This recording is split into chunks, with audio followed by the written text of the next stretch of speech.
Mr. Patterson, I presume.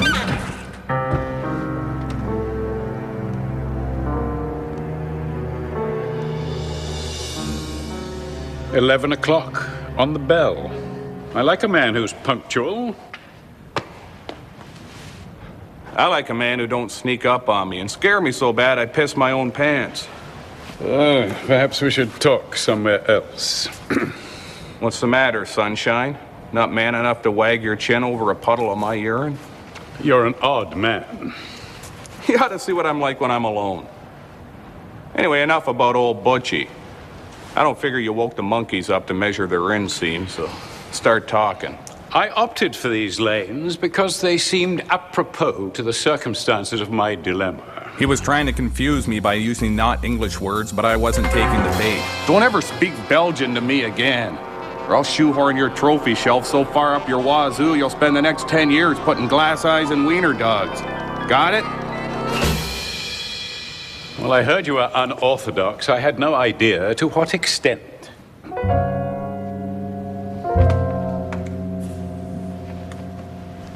Is that all you heard? Let me guess you heard about the petting zoo too, right? That was a frame job. That llama set me up. I was just petting it. I only heard that you liked a drink or two more than most people and that you had a very distinctive vocabulary. Yeah, well, so did Chaucer. And he's dead. So what can old Butchie do for you? This place has become my second home since I retired. Old-timers bowling, 2 nights a week, Wednesdays and Fridays. My team is in the semi-finals this week. We'll win. The team we're up against, we've beaten 5 times already this year. However, the finals, therein lies the quandary. Our opponents in the finals, the numbered company of zany old farts, are seemingly unbeatable. I suspect them of cheating. I don't know how. I want you to find out.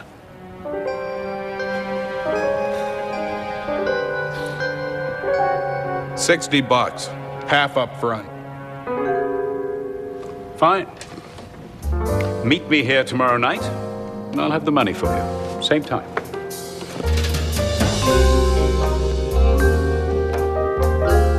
Like taking candy from a baby. It'll be a cold day in Quebec before an old man wises up enough to pull the wool over Butchie's eyes. I decided to celebrate my genius by getting out of there before the urine in my pants dried and made me smell bad.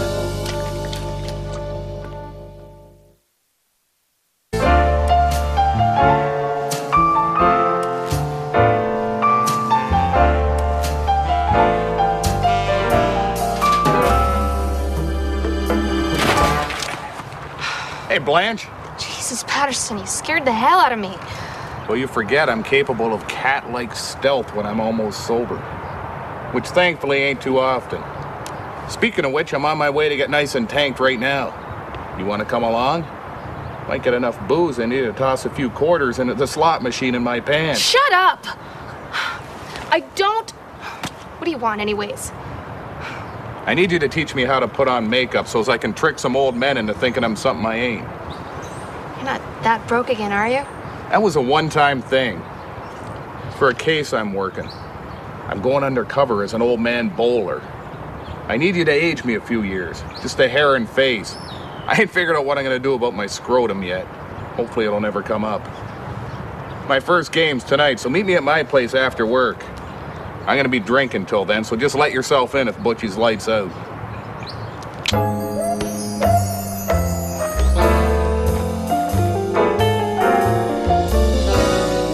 That's right. Debbie was the one who came to me to ask for help to try and smuggle her brother's treasure back into the country. I asked her if Tommy knew what she was doing, and she said he didn't know a thing, that Tommy was an honest businessman who would never do anything illegal, and that she was the one who was doing all those things that people blame Tommy for. And that Tommy didn't know she was doing it, and he didn't want to complain to the police about being framed because he was too nice a man and too kind. And he didn't want to hurt anyone's feelings, even if they were the ones framing him for all those criminal activities he'd never do, because he was so honest and law-abiding.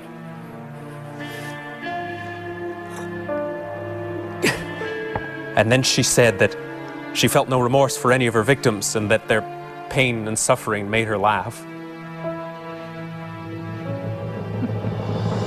As God is my witness, I am gonna fucking kill you the minute I make bail!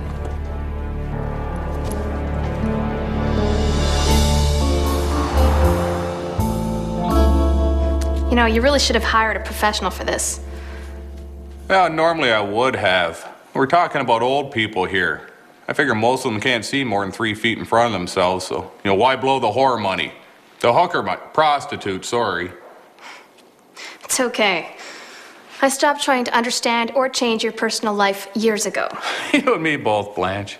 So what's ringing your bells these days, baby? Vance hung Debbie out to dry in court today. He pinned everything on her. He all but signed his own death certificate. Near as I can figure, as long as Debbie's cooled in her heels in the concrete hotel, Vance is singing show tunes. Probably off-key, too, on account of he's such an asshole. It wouldn't take Debbie much to find some patsy willing to make a few extra bucks to kill Vance for her. What do you figure Hitler would be willing to pony up cash-wise to get someone to relace Van der Vaan's shoes? Patterson? I was talking hypothetically. Yeah, I'm all for violating my parole, but even I got a line in the sand. Well, that's about as good as you're gonna get out of me.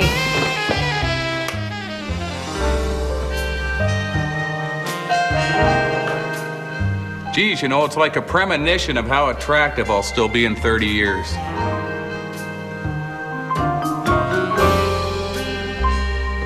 I got what the dames want. I'm too sweet to bust their dreams. Leaves a lot of jealous husbands and boyfriends in my wake. But that ain't old Butchie's cross. The only time you've ever had sex, Butch, is when you've had to pay for it. That's not something to be proud of.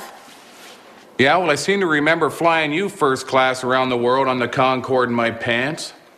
You picked up the tab for the room and booze.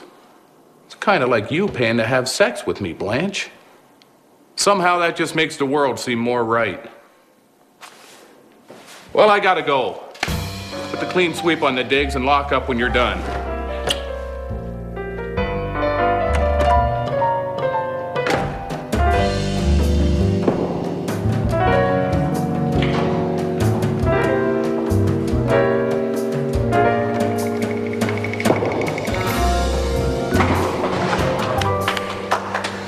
I didn't think you were going to make it through the warm-up. Are you going to be all right for the game? Cock of the walk, baby. Cock of the walk.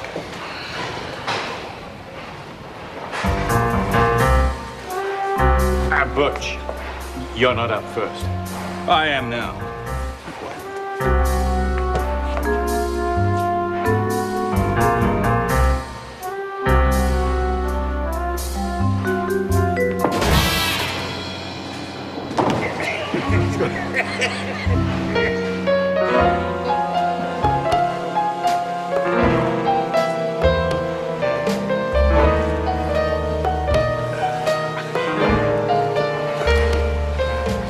Rope-a-dope.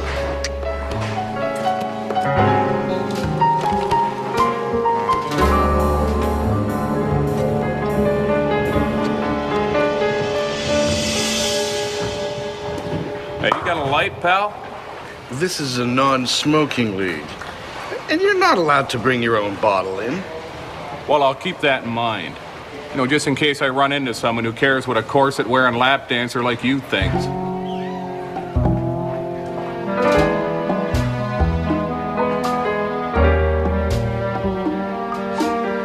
Who's that prick? The manager.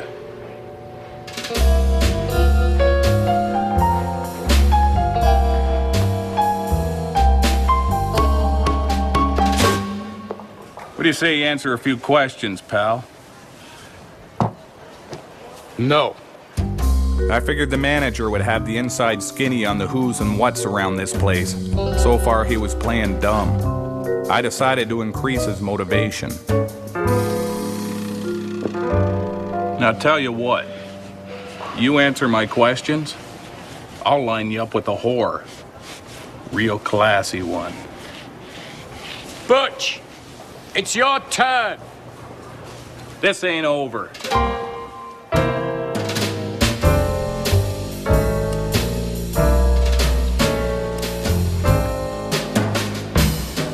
Hey, that's my ball. Shut up!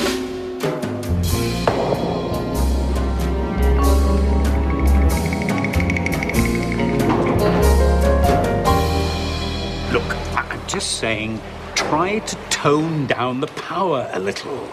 Try to finesse the ball. Hate to break it to you, Malcolm, but I bowl like I have sex. Hard and fast, and alone in a big noisy room. Do you have any leads? No, but I'm getting close. Getting in tight with the lane manager. I got a feeling he ain't telling me everything he knows. You don't suppose Morty has anything to do with it? Who's Morty?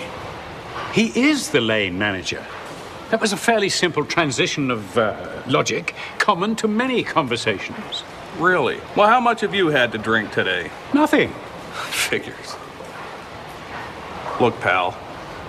Till you're man enough to get a 40 into you come lunchtime, don't go shooting your mouth off trying to figure out what goes on in Butchie's head. Hang on to that. I'm gonna go tickle the hardwood with my balls. Ball. Take my shot.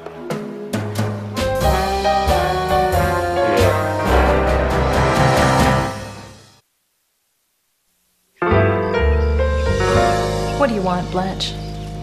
Vance didn't pull any punches today. And you didn't do yourself any favors by threatening to kill him.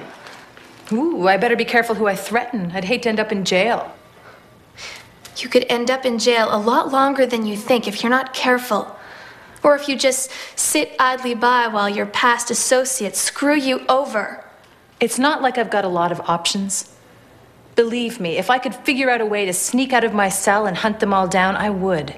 Look, as soon as I get the papers you promised me, I'll be out of your hair. Trust me, Debbie. You and I collaborating on this book is your best bet out of here. Legally, and with enough money from your cut of the sales to spend the rest of your life in relative comfort. You'd better be right. Because if you're not, you're going on Debbie's revenge list, right between Vance Van Vandervan and Charles Nelson Riley.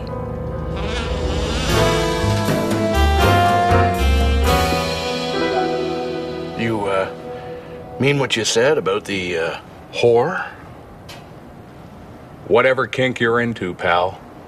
Well, hang around after closing. I'll answer your questions.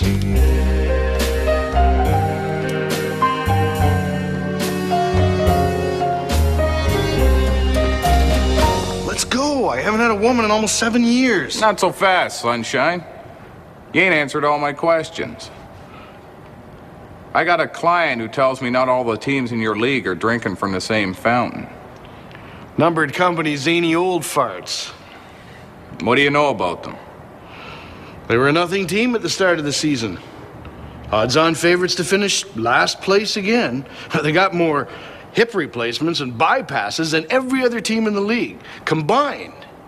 But then, about 8 weeks ago, they beat the first-place team like a rented mule. No one's been close to beating them since. So they popped in a couple of ringers. Big deal. No, these are the regular guys. It seems like they discovered the fountain of youth, though. They've been playing like a bunch of 50-year-olds. You call them odds-on favorites to win. I take it some people like to throw their money around. Gambling? Yeah, there's gambling. It used to be just for fun. Coffee and donut money, that kind of thing. Those days are gone. Nobody plays for fun anymore. It's big money these days. So if someone were to lay down their nest egg at the start of the season, it'd be up to their ass in greenbacks and shooting for the nipples. 100-to-1 odds at the start of the season. It's reason enough to put the fix in. Any idea who the puppet master is? No, whoever it is keeps himself and how he's doing it real secret. Now, how about that whore? Ease up there, sunshine. 2 more questions. You ever see a big guy hanging around the lanes? Always wearing a suit? Looks like he'd play a lousy game of soccer. Always has some trophy dame hanging off his arm. Short-haired brunette these days. No, Like I said, who's ever behind it don't want to make his presence known.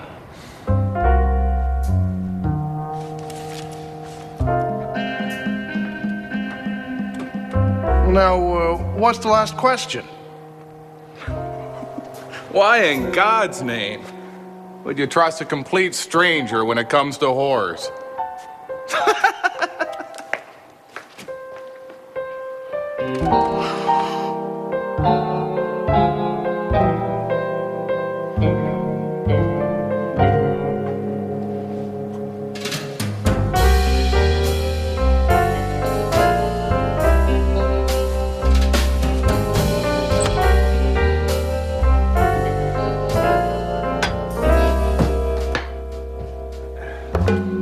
He'll call you back, idiot.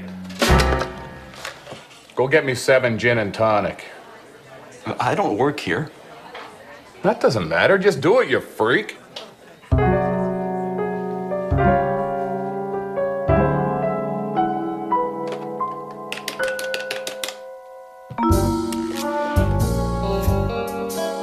Blanche, it's Patterson. I need you to run a physical on a numbered company for me. Canadian Incorporation number 99089237413968247555002139628. I'm at number 5550089. Not so fast, pal. I'm waiting for a call back. So unless you want to be swimming with the fishes, go find someplace else to be stupid and ugly.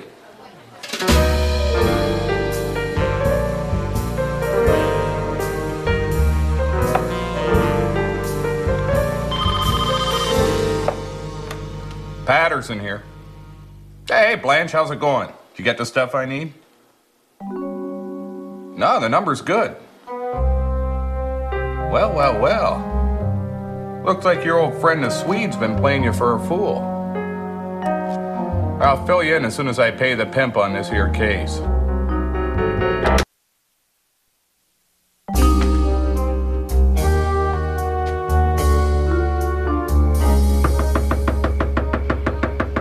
What?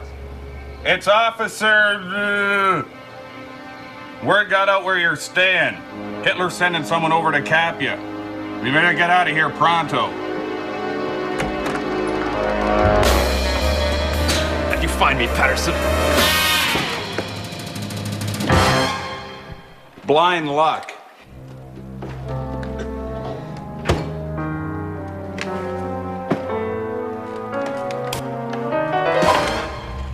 What do you want? Cops know you're pimping pills for the Swede? Get a leg up for his old man bowling team? How did you find out about that?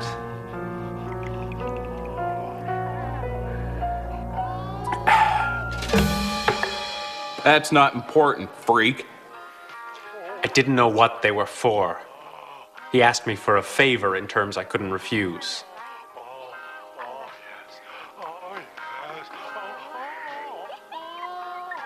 What are they? Amphetamines. Strong ones. Give you the strength of 10 men. When's the Swede picking them up? Midnight. Tonight.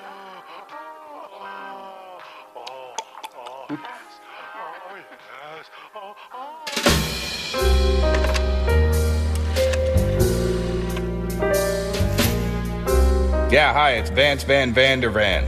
The corset wearing pissy mummy's boy in room 7. I got a headache. Send up 400 aspirin.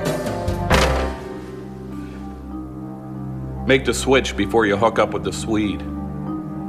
Why should I help you? Because I got a man on the inside. Told me where to find you. No matter how far underground the cops put you, I'll always be able to find you. I ain't afraid of you. Well, I didn't figure you would be.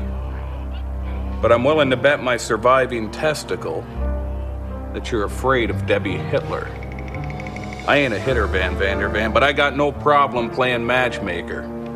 The Swede'll kill me. Yeah, maybe yes, maybe no. Either way, you're improving your odds.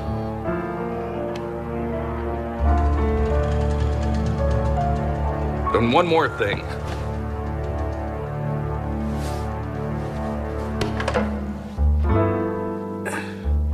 Empty out that bar fridge. I'll be back every couple of days for a refill.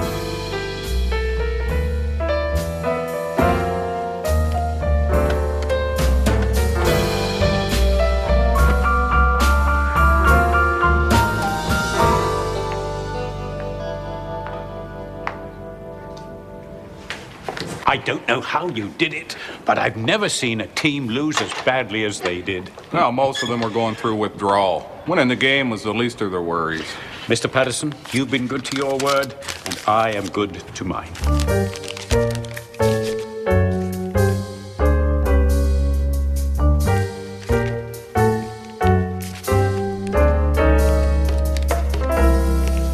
They were hepped up on bennies to boost their energy level. My guess is their supplier took a keen interest in the odds and saw a chance to turn a quick buck. I figure he was throwing down large with every bookie in town. So you found their supply line and cut it. As easy as neutering a poodle with a garden spade. Thank you, Mr. Patterson. At least tonight's game will be played in the true spirit of the event, and may the best team win. Oh, we're gonna win, all right. We? You still insist on playing? I'm a lot of things, Malcolm, but I ain't no quitter.